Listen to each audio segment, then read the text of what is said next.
Well, good morning, friends. Hope you guys are doing great this morning. I'm Twitter-pated to be out here in the shop.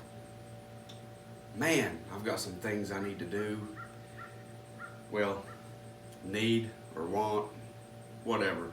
Same difference if you're in the shop, right? Anyway, a few months ago I did this review on the Cutech 8-inch spiral head joiner. Well, I had a lot of comments, a lot of dislikes on the video because I had music going in the background.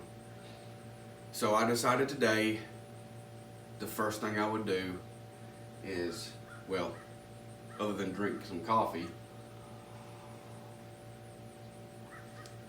darn good, is make my video private and redo it.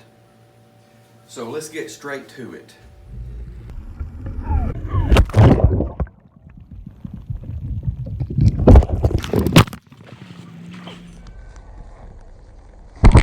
What we have here is the Cutech spiral head 8-inch jointer.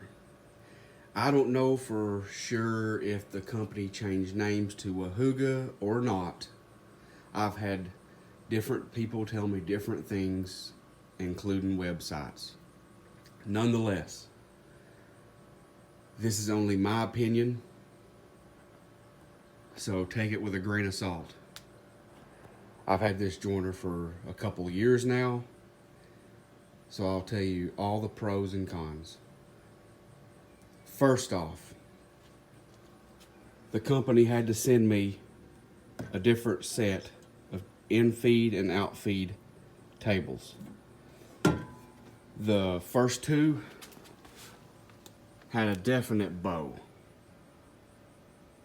so you couldn't get anything squared up. This is within the company's specs, but with my filler gauges, I can still find some inaccuracies. I could spend some time and sand down, get the tops flatter, but as you'll hear later in the video, what I plan to do instead of doing that. Number two, they had to send me 2 fences. Both of these were warped and twisted. The third one is better, but it is far from perfect. So, the only thing that I could do is get the outfeed table squared up with this part of the fence. This part.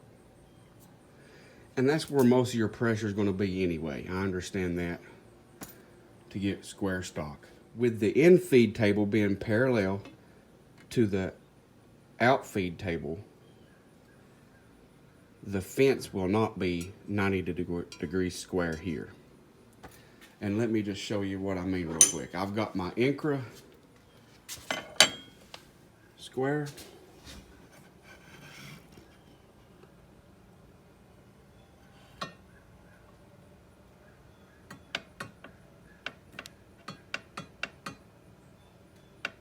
I know you guys can see that. So as we go down the line,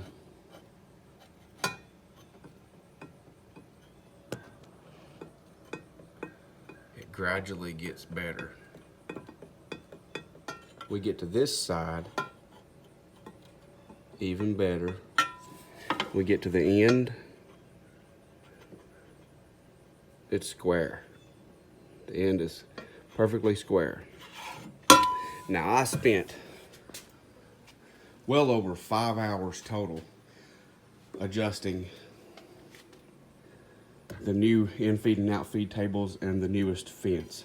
Over 5 hours. I talked to a guy on email and over the phone multiple occasions. It was very frustrating to get all these set up correctly. I broke one of the tools. I tried so many times. they sent me another one. If I'm not mistaken, they did send this for free because it was within time frame for the warranty. These ridges make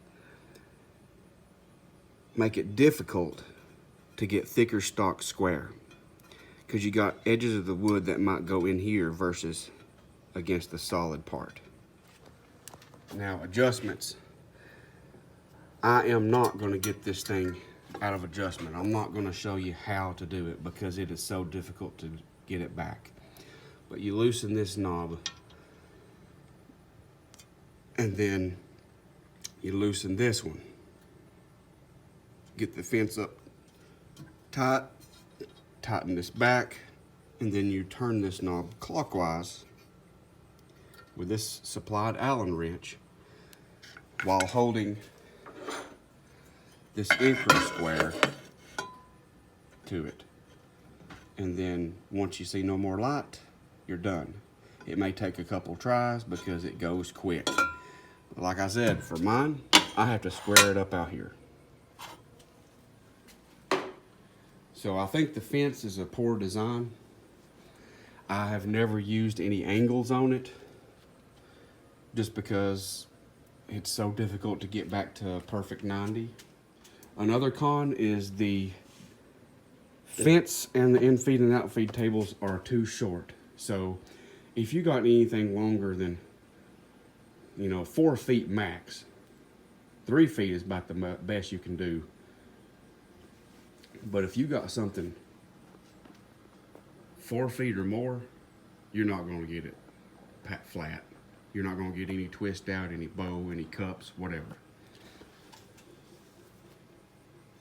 Now, while we're on the subject of the in-feed and out-feed, I plan to either upgrade to the cast iron that Wahuga is making now, and then get a machine shop to extend it.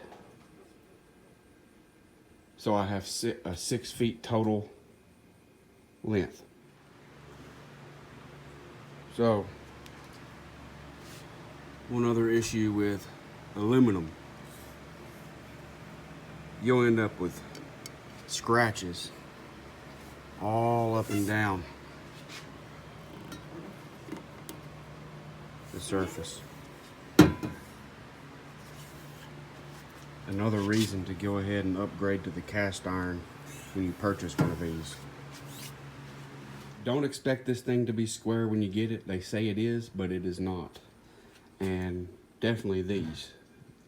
Mine were lower than they're supposed to be on one side and higher on the other, so it kept catching on wood. I made these little inserts that fit in place here just to support wood from dropping. The other side is the same. Of course, the piece broke on me, but it just keeps wood from dropping down in that hole.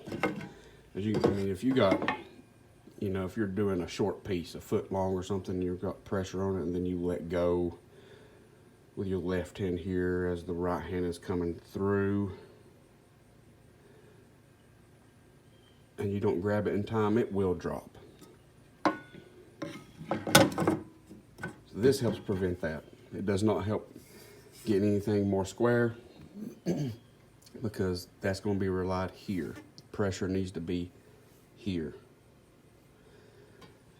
And that's a short area, so you got to do hand switching rotation quick. Let's get to the pros of the jointer. It does have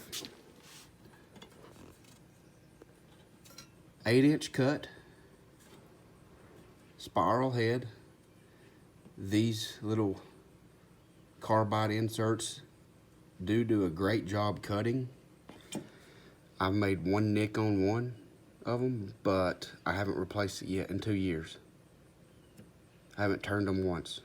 I do need to return a couple of them, specifically that first nick that I made. It is making marks on it on lumber, but I just use a hand plane or sand it out, or a card scraper does the best usually. Not a big deal. So that is a great feature. Now, of course, if if it was a helical head, it would be even better. The dust collection on it is great. I've got mine set up here. You can use either a 2.5 inch connection or a 4 inch. I've got a 4 inch connection with a blast gate right there and a blast gate right there just to turn everything on. Let me show you guys how to get something square on it. What we got here is just a piece of pine. It's got a little bit of cupping. And it's twisted. So we got that side is high.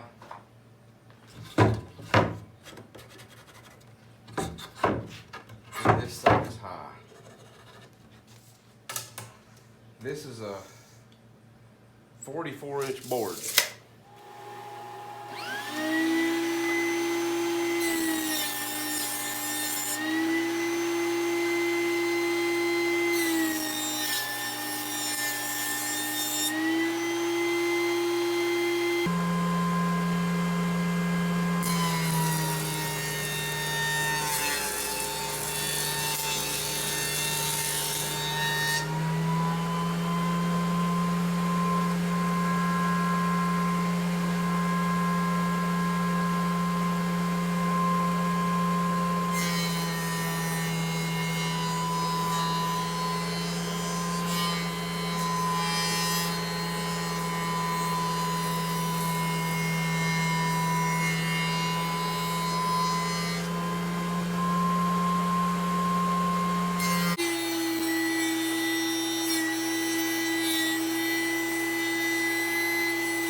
So here's the small nick that I made just to show you guys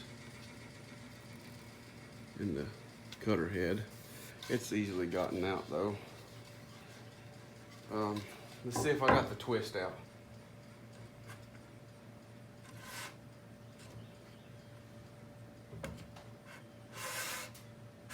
Gone. No twist there.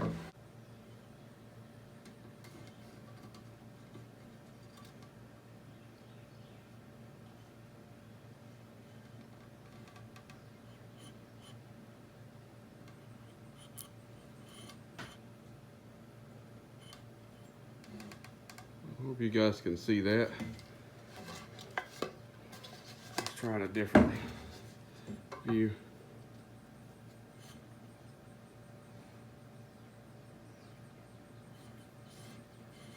See.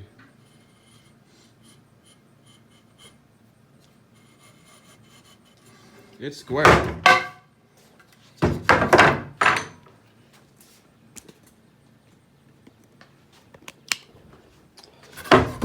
It leaves a pretty good, well, 2 years of use. I need to turn those carbide cutters, don't I? And this is just pine, and that's how it went pretty fast. But it does cut oak the same. For instance, the spectator chairs that I built, I made out of oak. And I ran through this jointer some boards that were 5 3/4 inches, and some of them were 4 inches thick, so 8/4.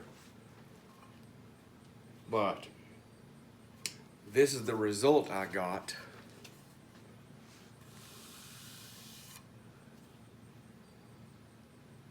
With that jointer.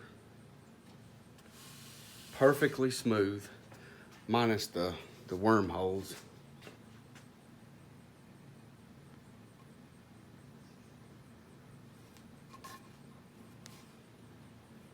Perfectly flat, and it is perfectly square. So with practice,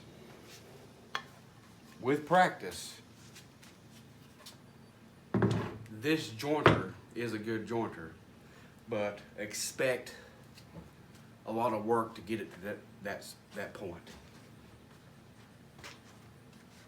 And just to show you the dust collection after that use, what, 5 or 6 passes, this is what's left. So it didn't get some of it, but I will say a lot of that was caused from all this chip out at the beginning of the passes. And it's pine too. Pine seems to be notorious for doing that, at least on that jointer and on my planer. So let's recap here. Let's go with the pros first. 8 inches with 110 volt, 115 volt. I couldn't find anything else other than older deltas. Maybe I didn't research hard enough or ask enough people. But for an 8-inch cut and 115 volt, which is the only thing I have in my shop right now, that was my only option. So that was the #1 reason I went with this jointer. Spiral head with the carbide inserts. Does a great job cutting. If you get used to the jointer, you won't have a whole lot of snap, but you might as well just leave an extra 6 inches just in case, especially when you're first starting out. Dust collection, great. I haven't had a single issue. Now, I will say when I was using a shop vac with a dust deputy, it didn't keep up quite as well. But with my Harbor Freight 2-stage modified system, it does wonderful. No issues with the dust getting anywhere. Captures it all. Cons, poor fence design.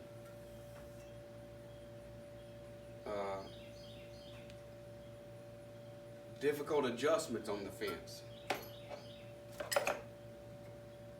Difficult to adjust the tables. I mean, you have to just